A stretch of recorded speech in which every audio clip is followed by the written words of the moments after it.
guys, welcome back. Boots Come in Pairs. It's been about a week, but Ryan's gonna do some traveling, so we're gonna get a quick one in here with the current state of baseball, especially with the World Series going on. So good to talk baseball. We've had uptick in views on some of our shorts, so that's cool. Mm, We eclipsed the 1,000 view mark on one of them, which is yeah. our previous high was like 600. So again, not about viewership, but still cool to see the engagement. Still welcome all the comments and likes, and we're up to 34 subscribers. So again, we're just hmm keep climbing up here for us. It's a large increase, but Right. And for that 1,200 views to be on a thing about Ian Happ, I mean, crazy. yeah, I couldn't tell you the rhyme or reason, but I mean that seemed to catch the attention. Which you know what, I mean we can talk about that a little bit. I feel like we've been barking up that tree for like multiple years, and I think that's just a valid point. I don't know. I feel like a lot of Cub fans, like the guy in Arizona that like stopped us, they're like, "What do you guys think of Ian Happ?" And we're like, "Yeah, you know what? I leave it, like take or leave it, because I feel like that's an area you can improve and should improve, right?" But so where we left off last week, we were actually in the middle of Game Three of the championship series. So we have seen the end of both those. It is now Blue Jays and Dodgers. But we stopped short of the Shohei Ohtani game, which people are dubbing the greatest game played by a single player. Again, we have a little bit of Shohei bias, of just not being overly impressed by things he does, but that was a very impressive display of what he could be, right? Of what he should be, what he's capable of being. 10 strikeouts and 3 home runs in one game. He literally won Game Four all by himself. Um, what's your initial thoughts on it? Of just what kind of game that was?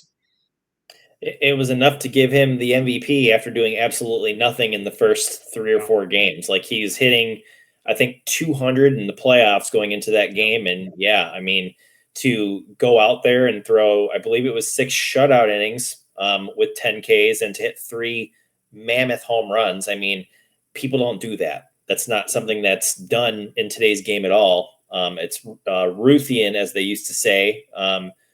Doing something that was just insanely unbelievable. But yeah, I mean, clearly best player on the planet. No one's even really close. The only person who can get in his way is himself, really. Um, yeah, I don't really have much more to comment on it. I mean, the Brewers were seriously overmatched. I think the Cubs would have given the Dodgers more of a headache than the Brewers did. They just fell off the face of the earth. They didn't pitch well. They didn't hit well. Obviously, scoring 4 runs in an entire 4 game series is brutal. Batting averages were down. They were striking out a lot. We kind of mentioned when we were texting back and forth, like in our group chat, when your offense mainly relies on hustle and beating ground balls out and teams making mistakes in the playoffs, they cut down on those. The Dodgers are a pretty solid defensive team. You're not getting away with that stuff like in the Cubs series. Nico Horner made an error that led to 6 runs. Like the Dodgers didn't yeah. make any of those mistakes. Horner normally doesn't either, but Dodgers didn't make those mistakes, and the Brewers couldn't. You can't take advantage of mistakes that aren't made. So um, I don't know. There's a coulda, woulda, shoulda. Could the Cubs have beaten Dodgers? Probably not. But I think I'd like to think they would have done a heck of a lot better than score 4 runs in a whole series. Yeah, I think the Cubs had a better offense built to match up against the Dodgers. The pitching staff, I think, though, would have been the same thing.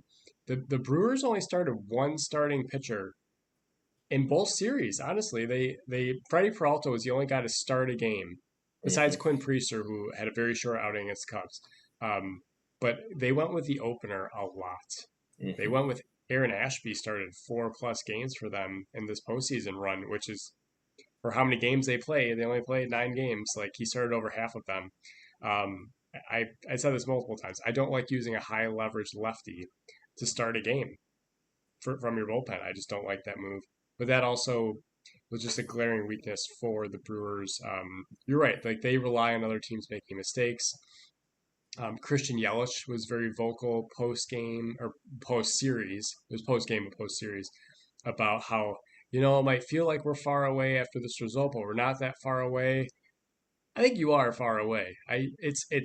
it's a pretty big gap to beat the Dodgers, but then also beat the Blue Jays after that, who play a really good brand of baseball.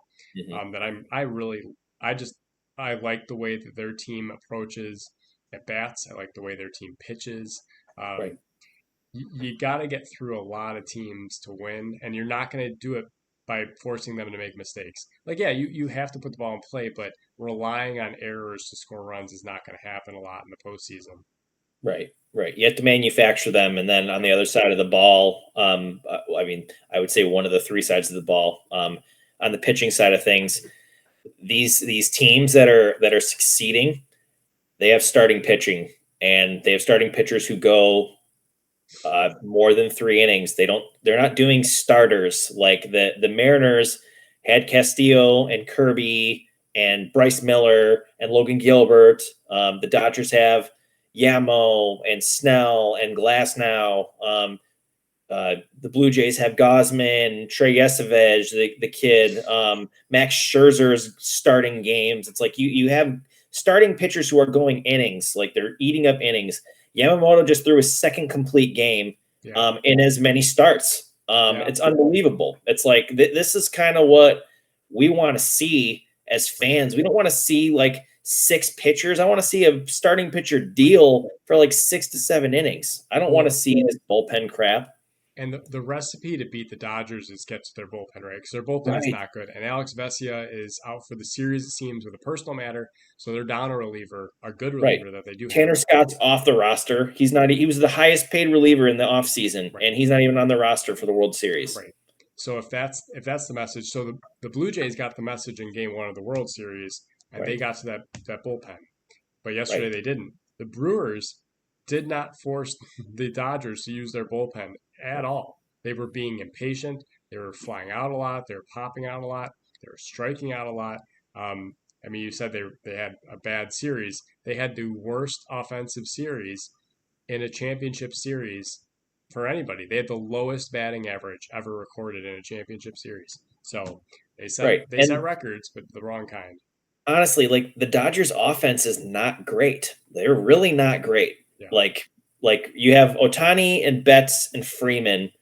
And then, I mean, Will Smith is good too. Like they have good pieces, but it's like they're not scoring 8 runs a game. Like Yeah. if you have a good outing against them, like they really didn't get to Gosman at all. Like I think he made like 2 mistakes. They were both solo shots, I believe, or one was like a weekly manufactured run and a solo shot. Like if you can pitch well, like Otani will run into one every once in a while, but has not been a strong postseason performer, No.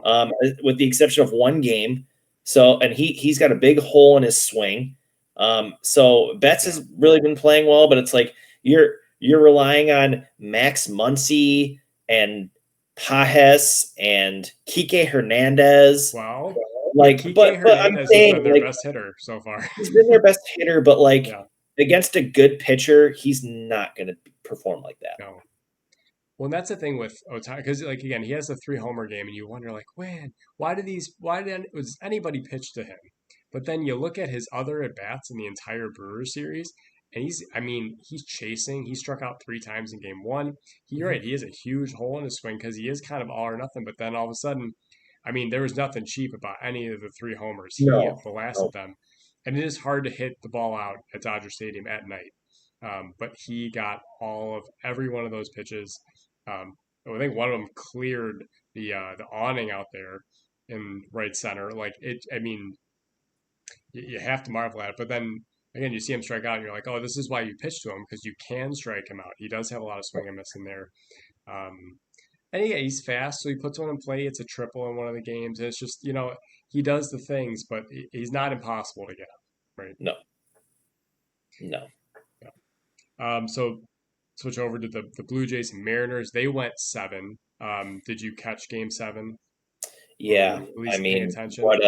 Yeah, it what a was. fantastic series that was. I mean, I watched every pitch of the 15 inning game too. I mean, that was just for everything that the NLCS wasn't. The ALCS was everything we wanted in playoff baseball, Yeah, and I think as not being a fan, really a true fan of either team, but admiring both teams and the players that are on the teams. Um, you are at a point where you're torn. It's like you don't even care who wins. You just like one of these teams is deserving, and they've busted their butts to get to where they are. They've overcome a lot, both of those teams, and it's like you just hate to see one of them go home. And ultimately, it had to be Seattle, Yeah. which was heartbreaking for a lot of them. You saw the interview that's kind of blown up a little bit. With Brian Wu, and then you hear some yelling in the background, and it was Julio Rodriguez just devastated. And to me, man, that's just awesome to see that they care that much. Obviously, like it's their job, like they need to care, but like it really hurt. Like they really worked hard to win the division for the first time in a very long time. To get to the ALCS for the first time in a very long time, like those guys just grinded and they cared, and I'm hoping that this is the start of a nice run for them, for Julio Rodriguez to reemerge as a superstar. But yeah, I mean, it was great to see Toronto make it to such a great team, such a great fan base. You see the Rogers Center rocking. It's so fun to Yeah. watch those games with their fans reacting how they react. But yeah, just a great series. It's hard to think of one that's been better than that in a while. It was a very, very fun series to watch. Yeah, you're right. The whole American League side has been fascinating from that 15 inning game. I watched 14 innings of it, and I'm like, I'm sitting there going, I don't really care about this outcome. I'm watching it, and I'm like, all right, it's 15th inning. I'm just gonna go to bed. And sure enough, right when I go to bed, right, they score runs. Um, but yeah, that was just exhilarating there. And then you have the game 7 atmosphere, the way it kind of crashed down. I mean, the Mariners were up, right, and they blew that game. Mhm. Um, but I think there was two things about that series that we've kind of documented, and it was, you know, at the All Star break, we're kind of ripping Julio because we're like, don't think he deserved being an All Star, and he's taking a mental health break, whatever. He had a fantastic postseason. He had a fantastic end of the season. Whatever he did worked, obviously, and but we were a little critical of him even making the All Star team. But also the Blue Jays, we this offseason, because they signed Vladdy to the big contract, and we're kind of like, what are they doing? They haven't really added anything. They're a good team, but they're not a great team. They're buried in that division. They're stuck behind, the Rays and Baltimore and the Red Sox and the Yankees. Like, where do they fit in? And now here they are in the World Series Mhm. with a solid roster, so it Yeah. appears. And you never know who's going to merge over 162, right? And Ernie Clements really turned into a special player for them. Vladdy, I know all year you were worried about his production because he wasn't produced, but postseason Vladdy's been really good, Awesome. right? This is the best Blue Jay team since 2015. But all these young kids that they've been holding on to are finally panning out, and it's finally clicking for them. When we were kind of questioning, because Bo Bichette's a free agent at the end of the year, Vladdy was last year. Are they going to just blow up this team? Well, here they are. They wrote it out, and now they're in the World Series, and they're tied 1-1. And Right. they, just got to get to that Dodger bullpen, and they could certainly win this series, right? Right. Right. And I mean, yeah, getting Bo Bichette back at the right time has helped. You've had a pretty darn healthy year of George Springer, Yeah. who, I mean, he hit Yep. the big home run in game 7 against the Mariners. Um, I am really digging that like umpire cam on home runs from behind Mhm. behind the plate, or the catcher cam or whatever that is, just seeing that ball get launched. But yeah, I mean, like you were talking about, or like Ernie Clement, like they kind of have a mixture of like really awesome superstar like players, and then just like reclamation projects. Like Ernie Clement was kind of like a bombed out Indians prospect. Like I think they have Miles Straw, who's kind of like been a journeyman. Dalton Varsho's kind of been a little bit of a journeyman, but someone with super high Yeah. potential. Former Alejandro, UW Milwaukee Panther, Dalton right? Varsho. Yeah, yeah, and former son of a former major leaguer as well. But yeah, I mean, they've just been a fun team to watch. It's cool to see I them click at remember, the I think it right was time. 2 years ago when they traded for him, Yeah, and I think they gave up whatever they gave up, and you're like, for Dalton Varsho, yeah, but they he's gave up been a a lot. solid. He's been He's a a solid guy solid for them. player. Like, Yeah, I mean, there's obviously tons of potential. Like, he's got great power. He came up as a catcher, who could also play center field and play in middle infield. Like, he's very, yeah, very versatile. I'm just like, they give up a lot. Like yeah. they They gave do. the Diamondbacks a lot. And they have Andres Jimenez too, who's been a great second baseman. I believe they got him and Clement in the same trade. I don't know who they traded for. Um, but yeah, they just have Toronto's got a really nice team, and they performed really well in the playoffs. They definitely deserve to be there, and I think they have the kind of at bats, professional at bats that you need to shorten the outing of a fantastic Dodger pitcher. Yeah, They got to Snell. I think he made him throw like 32 pitches in the first inning the other day, and he still made it to the sixth. And a lot of the runs that were scored on him were inherited. He didn't really give them up himself. But yeah, to get to him like that is great. And then they go and face Yamamoto, and Yamamoto, they didn't get the pitches on him, and yeah. he was throwing that splitter, and he's a really really good pitcher He as is. well. Yep. But yeah, I think it'll be interesting. I believe they'll get Glass next and in LA, and we'll see how that goes. I mean, they're definitely built to score for Yeah. sure. You have to get to that bullpen, and I think so. Glass now is a little more susceptible to throwing more pitches in general.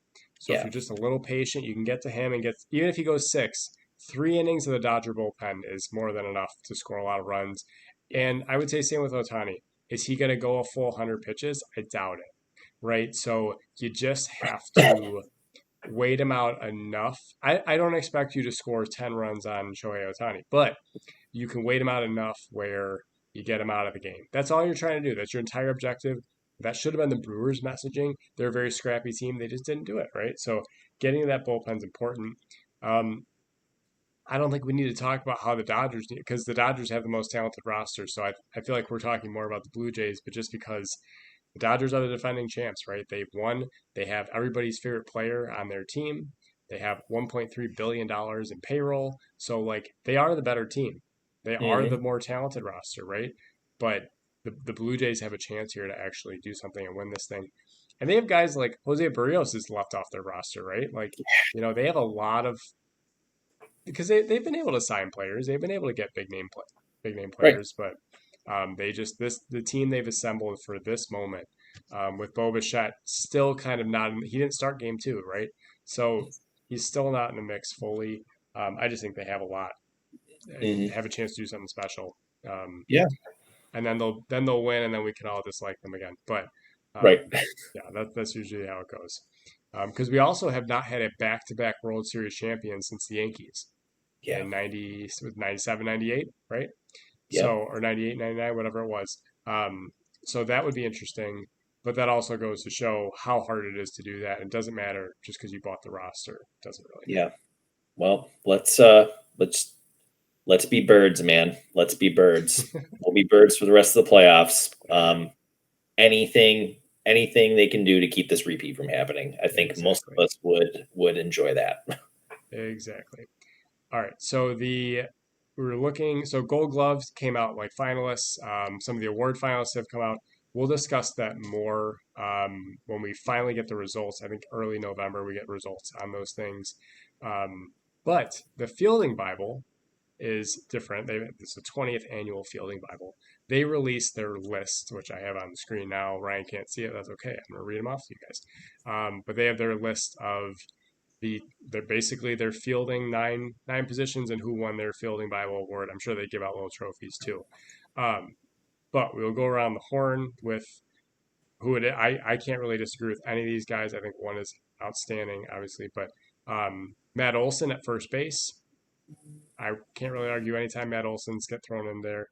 Nico Horner at second, Brian Hayes at third, Mookie Betts at shortstop, which I think is incredible. Yeah. Um, just because last year, I mean, he looked a little lost at shortstop. Took him a while to settle down, but he's also won a Gold Glove in right field, and now he just Hmm. jumps in and goes to shortstop. Yep. Stephen Kwan in left, Senadine Rafaela in center, Fernando Tatis in right, Patrick Bailey at catcher, Yep. and Max Yep. Fried. Ernie Clement won the utility.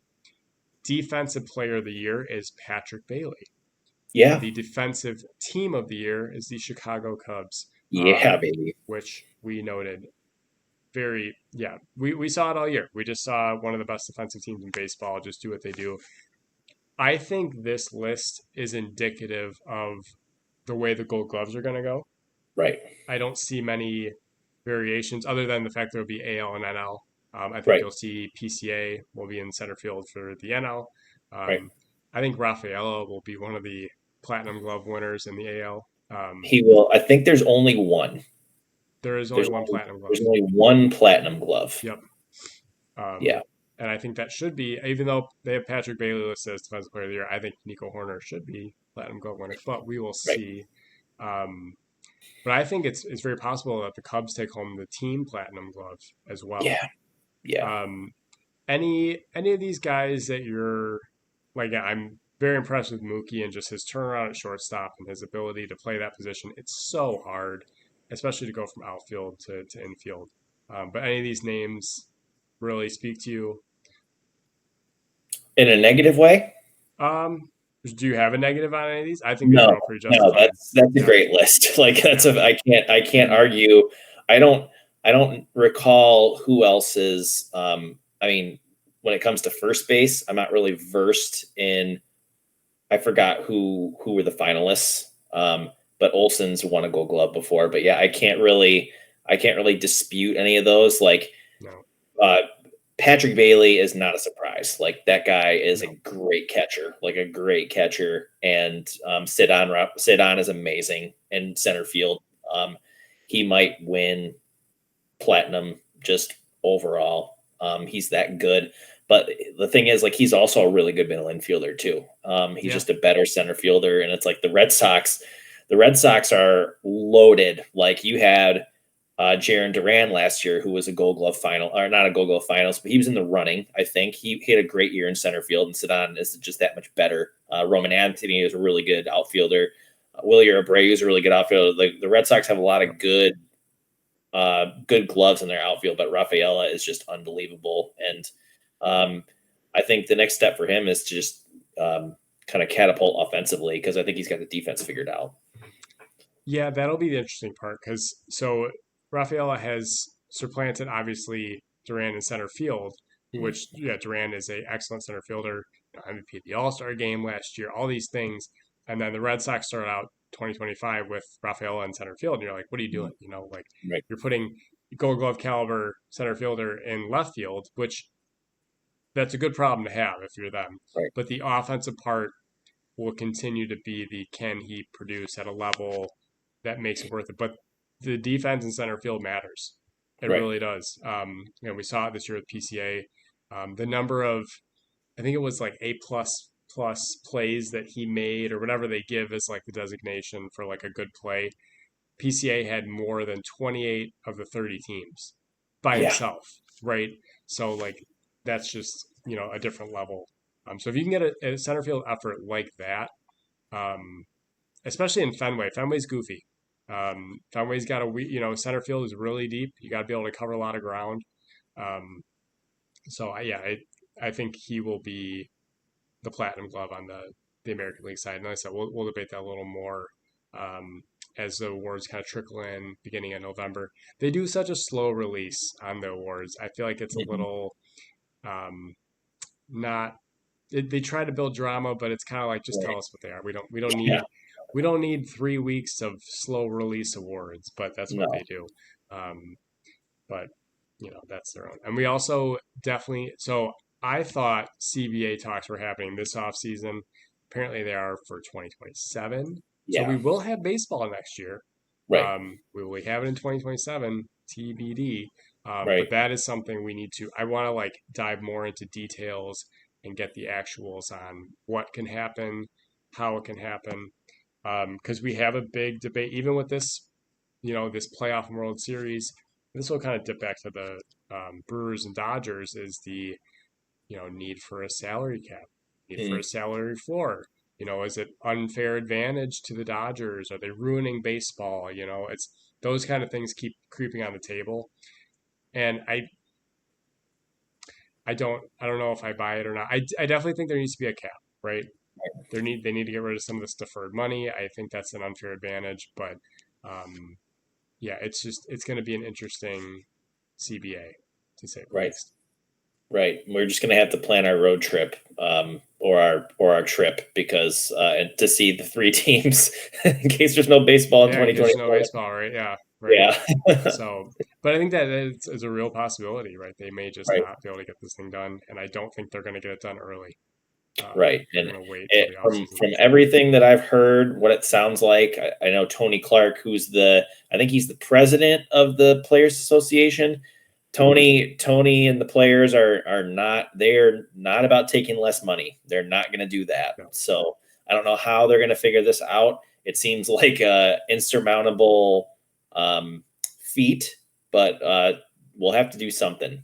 They'll have to do something because here's the thing: if there's a strike, then no one gets paid. So right. um, I don't know, Yeah, man. yeah. We saw a little glimmer of this during bubble baseball when you know players want to play, obviously, but like the owners are like, well, there's no one to come to the ballpark. There's no one to pay for the players to be on the field, and that was really when we noticed that this is not about the fans. They say it is, but it's really about revenue and money and how can we generate the most of it. And hey, it's not going to be profitable for us to pay all these people to run a ballpark when there's going to be nobody here, right? It's Hmm. not about the baseball games. When we just needed a little bit of baseball, Yep. baseball kind of let us down. So I'm kind of that kind of already prepared me for this upcoming drought, which we may have. Hmm. Yeah. Well, we will see. We will Yep. see how greedy the owners are. We'll see Right. how, again, we're always, I think we're always going to tend to go pro player because no one's ever concerned about the ownership until they move your favorite team from your favorite area, John Right. Fisher. That's the only time you know owner names. Otherwise, I couldn't tell you Yeah. the names of half these guys. And until they tell you they're, oh, we don't make any money in baseball. It's like, well, then sell it, you know. Or we know Right. Ricketts quite well because we just hear him all the time. We see him around the ballpark and whatever. But yeah, we will get into all that. I think this is an off season where there's actually a lot to talk about, um, as well as again our own interests, but also as a baseball as a whole. There's a lot to dive into. Yep. But we Yes, sir. have for now we have 5 more World Series games. We will see where that ends up, and we will talk more about that next time. Until then, Brian, good trip. Happy work travels, and Yeah. we'll see you next time, guys. Boost come in pairs. Peace.